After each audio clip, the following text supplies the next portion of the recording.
تیل امپورٹ کیا گیا. جس وقت ریفائنری کے مارجنز اپنی پیک پہ تھے اور جس وقت تیل کی قیمتیں ساری دنیا میں اپنی عروج پہ تھیں, تو پاکستان میں ضرورت سے زیادہ تیل کو امپورٹ کیا گیا, اور $2 ارب کی امپورٹ ہماری جون میں $3.7 ارب پہ چلی گئی, اور انوینٹریز بلڈ اپ ہونا شروع ہو گئیں. انوینٹریز یعنی کہ سٹوریجز فل ہونا شروع ہو گئیں, اور پاکستان میں تیل کی جو مہنگے تیل کے جو سٹاکس تھے وہ بڑھنا شروع ہو گئے. تو ظاہر ہے کہ وہ جو مہنگے تیل کے سٹاکس تھے ان کو اب ختم ہونے میں وقت لگے گا, چاہے قیمتیں نیچے بھی آ جائیں. لیکن معاملہ صرف یہاں پہ ختم نہیں ہوتا. آپ کو پتہ ہے کہ اس وقت معاشی جو ہماری صورتحال ہے وہ اس نئی حکومت آنے کے بعد سے کافی نازک ہو چکی ہے, اور یہ جو ہمارا ایکسچینج ریٹ ہے یہ ایک پنگ پونگ کی طرح اوپر نیچے جا رہا ہے. تو یہ جو مہنگا ترین تیل آیا اور اس کے بعد جو سستے داموں پہ بھی کارگوز آئے جب عالمی منڈی میں چلے گئے, وہ ڈالر کے مہنگے ترین ریٹ پہ اس کی ایلسیاں ریٹائر ہوئیں, $240 ڈالر, اور پھر $248 کے اوپر پی ایس او کی ایل سیز اور دوسرے بینکوں نے ایل سیز جو ہے وہ ریٹائر کیں. اور یہ مجھے یہ بتایا گیا, جو ذرائع نے بتایا, اور یہ سارا اس کا ریکارڈ موجود ہے کہ کتنی انوینٹری بلڈ ہوئی, کتنا زیادہ تیل منگایا گیا, کتنے ڈالر پہ کون سی ایل سی کون سا کارگو ریٹائر ہوا. $7 سے $8 مارکیٹ کے ایکسچینج ریٹ سے بھی زیادہ نیشنل بینک آف پاکستان میں ایل سیز ریٹائر ہوئیں, یعنی $248 تک پہ آپ کے تیل کی ایل سیز پاکستان میں جو حکومت درآمد کر رہی تھی وہ ریٹائر ہوئیں, جس کی بنیاد پہ تیل کی قیمتیں جو ہیں وہ پرائیویٹ سیکٹر کے لیے بھی فکس کی جاتی ہیں. تو ظاہر ہے کہ جب عالمی منڈی میں 30 سے 35% تیل نیچے چلا بھی جائے, اور اگر آپ کی اتنی نااہل نکمی حکومت یہاں پہ بیٹھی ہو کہ جس کے ناک تلے حکومت کا بینک $7 سے $8 کرنسی کے مارکیٹ ایکسچینج ریٹ سے بھی زیادہ آپ کی ایلسیاں ریٹائر کر رہا ہے, اور ایلسیاں اور کارگوز اس وقت آ رہے ہیں جب آپ $240 کا ریٹ جا رہا ہے آپ کے ڈالر کا, اور ایسا نااہل آپ کی حکومت بیٹھی ہے جو آپ کی کرنسی کو 182 سے اٹھا کے کبھی 250 پہ لے جاتی ہے, کبھی 240 پہ لے آتی ہے, کبھی 212 پہ لا کے ڈھول بجانا شروع کر دیتی ہے.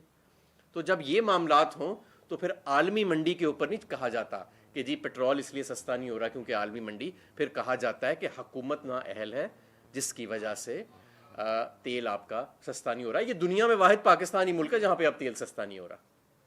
اس کی وجہ یہ ہے کہ یہ جو انہوں نے پہلے مہنگے کارگوز پہ زیادہ تیل منگا لیا, اور اس کے بعد جب ڈالر ریٹ اپنے پیک پہ تھا تو اس پہ ایلسیوں کو ریٹائر کیا گیا بینکوں میں, اور ریٹائر بھی کیا گیا تو اس مہنگے ریٹ سے بھی $7-8 زیادہ پہ ریٹائر کیا گیا, جس کی وجہ سے آج پورے پاکستان کی عوام کو, جہاں پہ مختلف شعبوں میں, جہاں انرجی کا شعبہ ہے, لوڈ شیڈنگ کے زمرے میں یہ جو بے روزگاری آ رہی ہے, مہنگائی آ رہی ہے, وہاں ہر چیز مسلط حکومت کی ناکامی اور نکمے پن کی وجہ سے عام عوام کو سفر تو کرنا پڑ رہا ہے. وہاں پہ اب یہ تیل کی جو قیمت جہاں نیچے جانی تھی وہاں پہ اب اوپر جا رہی ہے, اور یہ پیورلی حکومت کی ناکامی ہے. پوری ذمہ داری سے میں کہتا ہوں پیورلی حکومت کی ناکامی کی وجہ سے. اس کو نہ تو یہ عالمی منڈی پہ ڈال سکتے ہیں اور نہ ہی کسی اور چیز پہ. دوسری چیز جو میں بتانا چاہتا ہوں آپ کو وہ یہ کہ جب پاکستان تحریک انصاف کی حکومت تھی, اور اس بات کی تصدیق روس کے سفیر نے بھی کی, تو ہم سستا تیل روس سے لانے کے قریب تر تھے. ہمارے ہمسایہ ملک تمام جو ہیں وہ روس سے سستا تیل خرید رہے ہیں. روس کی جو دنیا میں تیل کی ایکسپورٹ ہے وہ کئی گنا بڑھ چکی ہے, اور ہمارا جو ہمسایہ ملک ہے ہندوستان, اس نے تو روس کا سستا تیل منگا کے ایکسپورٹ بھی کرنا شروع کر دیا ہے, اس کو ریفائن کر کے اس کے ڈالر بھی کمانے شروع کر دیے, اور اپنی قوم کو بھی انہوں نے ریلیف دے دیا ہے. یہاں پہ ہمیں کہا گیا کہ نہیں, ہم نے سستا تیل نہیں خریدنا, روس خود سستا تیل لے کے چل کے ہمارے پاس آئے اور ہمیں ہماری دہلیز پہ دے, یعنی کنواں پیاسے کے پاس آئے. حالانکہ روس کے سفیر نے کہا کہ عمران خان حکومت ہم سے بات چیت کر رہی تھی اور معاملات چل رہے تھے آگے. اور میں آپ کو دعوے سے کہتا ہوں کہ آج تو اگست کا مہینہ آ گیا ہے, ہم نے اپریل کے مہینے میں, یہ میں نے اپنے لیٹر میں بھی لکھا تھا روس کے انرجی منسٹر کو, کہ اپریل کے مہینے میں ہم نے پہلے کارگوز سستے تیل کے لے آنے تھے.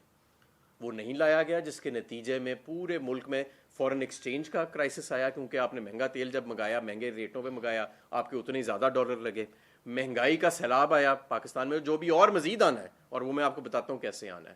آپ کے ملک میں لوڈ شیڈنگ کا بدترین دور آیا کہ فرنس آئل مہنگا نہیں خریدا انہوں نے, اور ساری چیزیں. تو یہ میں سمجھتا ہوں کہ اس طرح اگر ملک چلے گا اور اس طرح معیشت چلے گی تو یہ معاملات نہیں چلیں گے. اور یہ کوئی اس اس خوش فہمی میں نہ رہے کہ 182 سے 250 پہ جا کے یا 240 پہ جا کے اگر ڈالر 212 پہ آ جائے تو ملک کی معیشت ریکوری میں ہوتی ہے.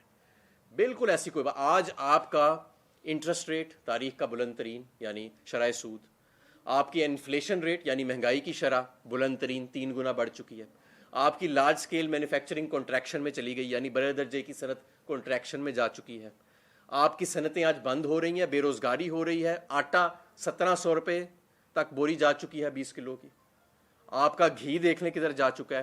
صرف اگست کے مہینے میں یہ جو ہم یہاں بیٹھے ہیں اس وقت تو یہاں پہ بجلی نہیں ہے, لوڈ شیڈنگ ہو رہی ہے, لیکن اگر بجلی آ رہی ہو تو جو اگست کے مہینے میں آپ بجلی کنزیوم کر رہے ہیں اس پہ 10 روپے اضافی فیول پرائس ایڈجسٹمنٹ لگ کے سپتمبر کے بلوں میں آئے گی, یعنی سپتمبر میں آئے گی.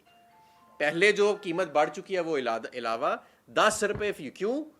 کیونکہ آتے 7 اپریل اور مئی کے اندر مہنگی ترین ایل این جی لے لی گئی. پچھلے دور میں ایل این جی کے پلانٹ لگائے گئے مہنگے, امپورٹڈ کوئلے کے پلانٹ لگائے گئے. پھر اس کے بعد اب جب یہ آئے ہیں تو اس کی قیمت اب یہ قوم ادا کر رہی ہے, ان کی غلطی کی ہے جو امپورٹڈ ایندھن پہ ہم نے کیا ہے نا معاملہ سارا. اور اگر پاکستان تحریک انصاف کا لانگ ٹرم کا سودا نہ ہوتا قطر کے ساتھ جو تقریباً 10.4% پہ ہم نے کیا, پاکستان کی تاریخ کا سب سے سستا ایل این جی کا سودا, تو آج یہ قیمت اور بھی زیادہ ہونی تھی. جب میرا دور تھا انرجی منسٹر کا, روز صبح شام شو ہوتے تھے, ایل این جی نہیں لی جی, 12 کارگو آ رہے ہیں, صرف 11 کارگو آ رہے ہیں, 16 آ سکتے ہیں, نیا ٹرمینل نہیں لگا. میں آپ کی اطلاع کے لیے عرض کرنا چاہتا ہوں اگست میں صرف 7 کارگو آ رہے ہیں جو یہ 16 میں سے لانا چاہتے تھے. اور جب سے یہ حکومت آئی ہے کوئی ایسا مہینہ نہیں گیا کہ پورے 11-12 کارگو انہوں نے لائے ہوں. 3000 میگا واٹ بجلی کا شارٹ فال تو صرف اس وجہ سے ہے کہ ایل این جی پوری نہیں خرید رہے. اور خریدیں کیسے پوری؟ خریدیں گے بھی تو مہنگی لانی پڑے گی, اس لیے نہیں خرید رہے. امپورٹڈ کوئلے کے پلانٹ 25% کیپیسٹی پہ اس لیے چل رہے ہیں کہ امپورٹڈ کوئلہ جو بڑا پاکستان کو ترقی کی راہ دکھاتے ہوئے جس کے فیتے کاٹے گئے تھے 2013 سے 18 کے درمیان, آج خود ان کو بند کر رہے ہیں اور کہہ رہے ہیں امپورٹڈ ایندھن والے پلانٹ بند کرو جو خود لگائے تھے اور اب سولر لگانا شروع کرو ہر جگہ پہ. یعنی کہ جو امپورٹڈ ایندھن پہ پلانٹ لگائے تھے غریب عوام اب ان کو بند کرنے کے دوران بھی کیپیسٹی پیمنٹ ادا کرے گی, ان بند بجلی گھروں کا کرایہ بھی ادا کرے گی, اور جو نئے پلانٹ سولر کے لگیں گے اس کی قیمت بھی ادا کرے گی, اس کی کیپیسٹی پیمنٹ بھی ادا کرے گی, اس کا یونٹ کی کاسٹ بھی ادا کرے گی. تو یہ ان کی پلاننگ ہے ساری جس کو یہ دیکھ رہے ہیں. پروجیکٹ ایسے کیا گیا تھا کہ جی بڑی کوئی کمپٹنٹ حکومت جو ہے وہ آپ کے سامنے آ رہی ہے. آج ملک میں بجلی نہیں ہے, ملک میں گیس کی قیمتیں 200% بڑھا دی گئی ہیں اور گیس ہے بھی نہیں. ایل این جی کی قیمت ہمارے دور میں $14-15 سے کبھی اوپر نہیں گئی. اس وقت صنعت کو $23 کی ایل این جی جا رہی ہے, $23 کی ایل این جی جا رہی ہے اس وقت صنعت کو, اور صنعت بند ہونے کے قریب آ چکی ہے. اور آپ کا ابھی مزید کنٹریکشن آنی ہے. ہمیں سامنے ایک ریسیشن نظر آ رہا ہے. آپ کہہ رہے ہیں نا جی میں نے ڈیفالٹ بچا لیا, ڈیفالٹ کے قریب تو لائے آپ خود تھے. ہمارے ٹائم پہ تو کوئی ڈیفالٹ کی پچھلی رپورٹ پڑھ لیں ہمارے دور کی آئی ایم ایف کی, کسی جگہ پہ کوئی ذکر ہے کہ بھئی کوئی کرائسس آنے والا ہے یا یہ اکانومی کرائسس میں ہے. 6% پہ معیشت بڑھ رہی تھی, زر مبادلہ کے ذخائر بڑھ رہے تھے. پھر آپ نے سوچا کہ کیونکہ یہ روس سے سستا تیل لینے لگے ہیں تو چلو کیوں نہ بیرونی قوتوں کے ساتھ مل کے سازش کریں اور ان کو گرائیں, اور اس چکر میں آپ نے پوری معیشت کا بیڑا غرق کر دیا. اور آج آپ سے سنبھالا نہیں جا رہا, یہ ملک. یہ پٹرول میں جو آپ نے امپورٹ کے اندر جو آپ نے نکما پن دکھایا, ایل این جی کی امپورٹ کے اندر آپ نے نکما پن دکھایا, انرجی کے اندر ہزاروں میگا واٹ کی 6-7 ہزار میگا واٹ کی روزانہ کی بنیاد پہ لوڈ شیڈنگ جو آج تک پہلے کبھی نہیں ہوئی وہ آپ نے کر کے دکھائی. مہنگائی آپ نے 3 گنا بڑھا کے دکھا دی اس قوم کو, اور کہہ رہے ہیں جی ہم نے معیشت کو بچا لیا. آپ نے بیڑا غرق کر دیا اس ملک کی سیاست کا, معیشت کا, اور اس ملک میں شہری حقوق کا. آج کوئی محفوظ بھی نہیں ہے اس ملک کے اندر. کوئی بھی چینل کسی بھی وقت بند کر لے, کوئی بھی کسی کو اٹھا کے لے جائے. یہ آپ کی جمہوریت ہے اور یہ آپ کی معیشت ہے. 3 گنا مہنگائی, لوڈ شیڈنگ, ساری دنیا میں سستا تیل لیکن پاکستان میں مہنگا تیل. تو اس طرح یہ ملک نہیں چل سکتا, اور اسی لیے ہم کہہ رہے تھے کہ اس ملک کو ایک نئے مینڈیٹ کی ضرورت ہے.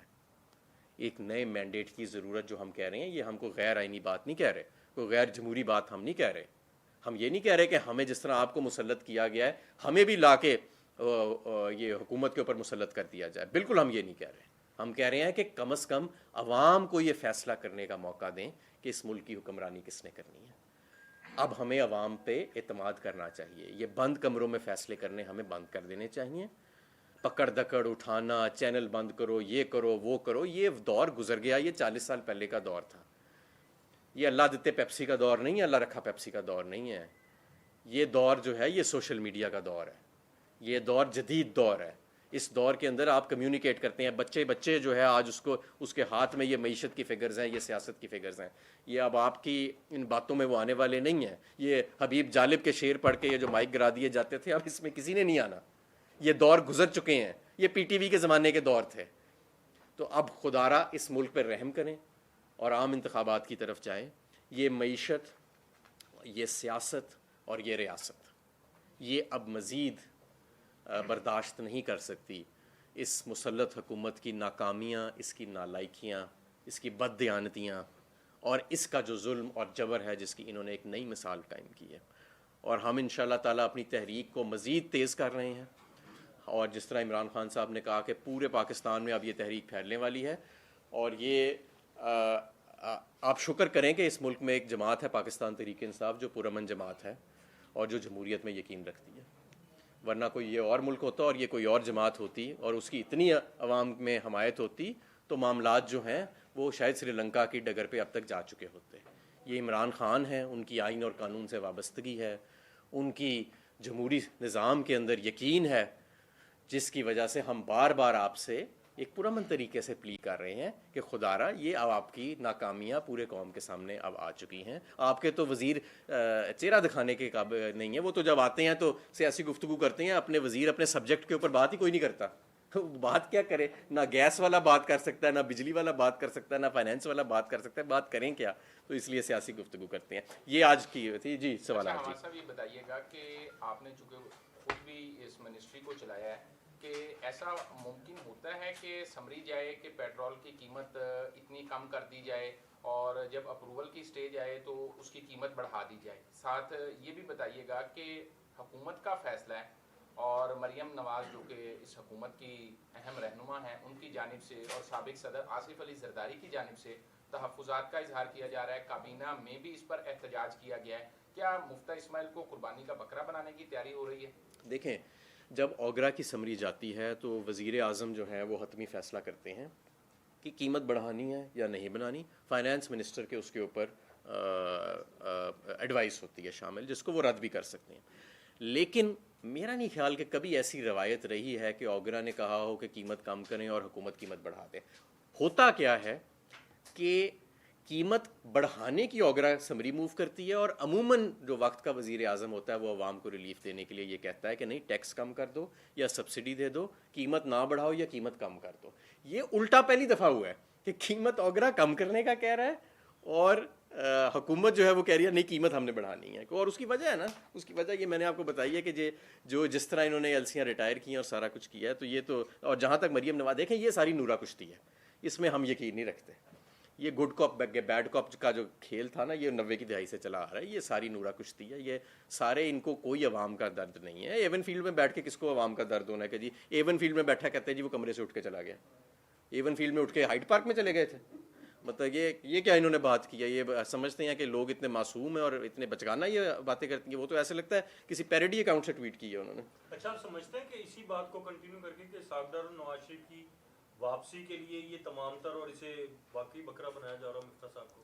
دیکھیں یہ اس کا جواب تو مفتہ اسماعیل صاحب ہی دے سکتے ہیں. مفتہ اسماعیل صاحب کی بھی کارکردگی کوئی اتنی اچھی نہیں ہے, اور ڈار صاحب کی وجہ سے تو خیر 2018 کا بحران آیا تھا, وہ تو ایک تصدیق شدہ بات ہے. میرا نہیں خیال کہ کوئی ایک, میں چیلنج کرتا ہوں معاشی ماہر مجھے لا کے دکھا دے جو یہ مجھے کہہ دے کہ اسحاق ڈار کی جو اکنامک پالیسیز تھیں اس کی وجہ سے بحران جو ہے وہ پیدا نہیں ہوا تھا یا آئندہ بھی نہیں ہوئے گا. تو یہ تو ان کے پاس معیشت کو یا صنعت کو یا توانائی کو چلانے کے لیے وہ لوگ موجود نہیں ہیں. یہ سارا ایک ڈرامہ تھا. 2013 سے 18 کے درمیان تو عالمی منڈی میں ویسے ہی قیمتیں کریش کر گئی تھیں, جس کی وجہ سے انہیں تھوڑی سی بریدنگ سپیس مل گئی تھی. اس بریدنگ سپیس کے باوجود یہ بحران لے کے آ گئے تھے. تو یہ میں نہیں سمجھتا کہ یہ ان میں وہ اہلیت ہے, ان کے پاس وہ ٹیم ہے جو ملک کی foreign policy, economic policy, energy policy جو ہے اس کو چلانے کی قابلیت رکھتے ہیں. باتیں یہ ہو رہی ہیں کہ لندن میں شاید کوئی بڑا پلان بن رہا ہے, کوئی ملاقاتیں ہو رہی ہیں. آپ کے پاس کوئی ایسی اطلاعات ہیں کہ نواز شریف کے ساتھ طاقتوں کے لندن میں کوئی مذاکرات ہو رہے ہیں, عام انتخابات کے حوالے سے, نواز شریف کی وطن واپسی کے حوالے سے کچھ چیزیں طے ہو رہی ہیں تاکہ عدالتی اور جو قانونی معاملات ہیں ان کو پہلے سے حل کیا جائے؟ دیکھیں یہ جو آپ دیجیے ساتھ ہی ایڈ کر دیجیے گا, تحریک انصاف اپنی جو پرامن جدوجہد ہے اس کو کیسے ممکن بنائے گی کہ انتخابات جلد ہو سکیں اور اسی سال میں ہو سکیں؟ جی دیکھیں جی، جہاں تک پہلا سوال ہے نا کہ یہ ڈیل کر رہے ہیں کہ نہیں کر رہے، بالائے آئین اور قانون یہ کوئی چیز کر کے تو دکھائیں. یہ کیا سمجھتے ہیں کہ بالائے آئین اور قانون اب وہ ملک رہا نہیں ہے. یقین مانیں یہ 75ویں سال میں واقعی حقیقی طور پہ آزادی کی طرف ہم جا رہے ہیں. اب یہ ملک نہیں رہا جہاں پہ آپ ڈیل کر کے ایسی چیزیں کر سکیں. کیسے ہو سکتا ہے کہ ایک کنوکٹڈ آدمی ہے، پاناما میں ان کی سٹیٹمنٹ سب کے سامنے ہے، کیسز سب کے سامنے ہیں، وہ سب کچھ کیا پیچھے چھوڑ دیا جائے گا؟ کیا وہ سب کچھ ایک طرف رکھ دیا جائے گا اور قانون اور آئین جو ہے وہ صرف ایک خاص طرح مروڑ کے پاکستان تحریک انصاف کے لیے ہی ہے؟ ایسے تو نہیں ہو سکتا. اور جہاں تک دوسرا سوال یہ ہے الیکشنز کا، دیکھیں الیکشنز تو ہم الیکشنز کسی بھی وقت کرا سکتے ہیں، لیکن ہم ان کو بڑے ادب سے اور بڑے احترام سے کہہ رہے ہیں کہ الیکشنز ایک جمہوری اور آئینی راستہ ہے کانفلکٹ ریزولوشن کا. اس ملک کے اندر جو سیاسی عدم استحکام ہے، کسی بھی ملک کے اندر جب سیاسی عدم استحکام آتا ہے تو وہاں پہ فریش الیکشنز کال کیے جاتے ہیں. ان کو صرف ڈر یہ ہے کہ اگر الیکشن کرائے تو عمران آ جائے گا. اب آپ سوچیں کہ یہ کتنی بزدل حکمت عملی ہے کہ 12 جماعتیں، بڑے بڑے وڈیرے بیٹھے ہیں، مونچھیں لے کے بیٹھے ہیں، پگیں سجا کے، واسکٹیں پہن کے، کئیوں نے داڑیاں یہاں تک رکھی ہوئی ہیں، اور وہ کہہ رہے ہیں نہیں الیکشن نہیں کرانا، ایک عمران خان کا ڈر ہے بس. 12 جماعتیں، تیسری نسل فضل الرحمان سے لے کے وہ زرداری اور وہ جو اس کا بیٹا ہے انگریزی والا، وہ اس سے لے کے مریم نواز، جنید صفدر سے لے کے تیسری نسلیں اربوں روپے بینک اکاؤنٹوں میں پڑے ہیں اور کہہ رہے ہیں نہیں ہم 12 مل کے بھی اس کا مقابلہ نہیں کر سکتے، اس لیے خدا را انتخابات نہ کرانا. انتخابات تو ہم کرائیں گے. یہ ایکچولی جنگ ہمارے ساتھ نہیں ہے، یہ جنگ عوام کے ساتھ انہوں نے لگائی ہوئی ہے. یہ چاہتے ہیں کہ عوام کی رائے جو ہے اس سے کوئی حکمران منتخب نہ ہو پاکستان میں. یہ ڈیلوں سے، این آر او سے، بیک ڈور ڈیلوں سے، بند کمروں میں، بس اسی طرح یہ 2 خاندان 3 خاندان آ کے بیٹھے رہے ہمارے اوپر. ابھی آپ نے ذکر کیا ہے کہ یہ بلائے آئین اور قانون کو کام کر کے تو دکھائیں، یہ جو آپ کی دھمکی ہے اسٹیبلشمنٹ کو ہے یا شریف برادران کو؟ دیکھیں میری بات سنیں، آئین اور قانون سب کے لیے برابر ہے. آئین اور قانون کے آگے سب تابع ہیں، ٹھیک ہے؟ تو اس لیے ہمیں یہ کوئی ہے آج ایسا جو کہے گا کہ جی میں آئین اور قانون کے علاوہ کوئی کام کر سکتا ہوں؟ یہ کیسے ہو سکتا ہے؟ ہم سب آئین اور قانون کے آگے برابر ہیں، اور آپ کو بھی آئین اور قانون اسی نظر سے دیکھتا ہے جس نظر سے مجھے دیکھتا ہے. اس سے کیا مراد ہے؟ ٹویٹ نواز شریف صاحب نے کیا کہ میاں صاحب ناراض ہو کے چلے گئے. میں نے آپ کو بتایا یہ تو نورا کشتی ہے نا ساری. کیا لینا چاہ رہے تھے وہ یہ چاہ رہے ہیں کہ عوام پہ بوجھ بھی ڈالنا چاہ رہے ہیں اور عوام کی حمایت بھی لینا چاہ رہے ہیں، تو وہ تو نہیں ہو سکتا نا کہ ظاہر ہے کہ یہ آپس میں ایک نورا کشتی دکھا کے کہ جی میاں صاحب بڑا جی عوام کا درد رکھتے ہیں جی دل میں، جی وہ ہائٹ پارک چلے گئے جی ٹہلنے، وہ انہوں نے ایون فیلڈ کا اپارٹمنٹ چھوڑ کے ہیرڈس چلے گئے جی وہ کیونکہ وہ تیل کی قیمت بڑھ گئی تھی جی. یہ ایسی کیسی باتیں کر رہے ہیں؟ یہ ان کو ایون فیلڈ میں ان کو درد ہوتا تو وہ یہاں پہ بیٹھے ہوتے، ایسے تھوڑی ہو سکتا.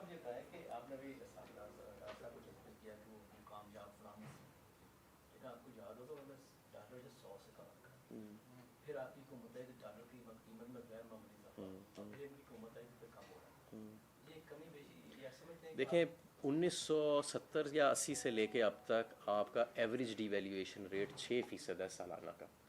ان کے دور میں بھی اتنا ہی رہا ہے.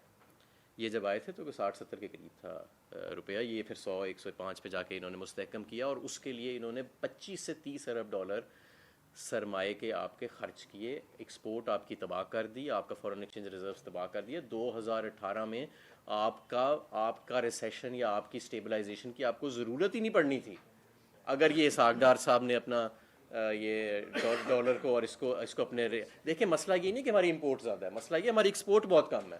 اور ہم جب ایسی حرکتیں کرتے ہیں نا کہ ایکسچینج ریٹ کو فکس کر دیتے ہیں تو ایکسپورٹ کا تو ہمارا بالکل بیڑا غرق ہو جاتا ہے. ان کے وقت پہ 24 ارب ڈالر سے آپ کی ایکسپورٹ 25 ارب ڈالر سے 23.5 ارب ڈالر پہ چلی گئی.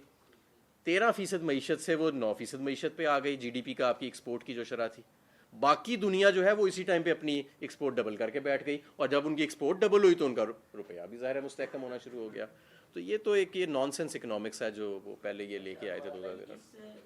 ایک کالا باغ ڈیم کا بہت بڑا ایشو ہے. پنجاب میں آپ کی حکومت ہے اور کے پی کے میں بھی آپ کی حکومت ہے، اور تحریک انصاف نارمل پاکستان کی سب سے بڑی جماعت ہے. کیا تحریک انصاف یہ کوئی لائزون پیدا کرے گی جس طرح مونس لائی نے بھی ایک تقریب میں کہا تھا کہ میں